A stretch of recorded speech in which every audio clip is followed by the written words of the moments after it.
வராகியை பஞ்சமி நாளினில் கண்டு வணங்கி வந்தால் பெரும் இன்பங்கள் தங்கிடச் செய்திடுவாள், வரும் துன்பங்கள் தீர்த்திடுவாள்.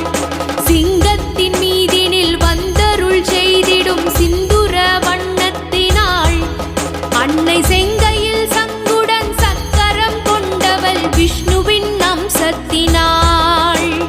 பச்சை நிறத்தவள் இச்சை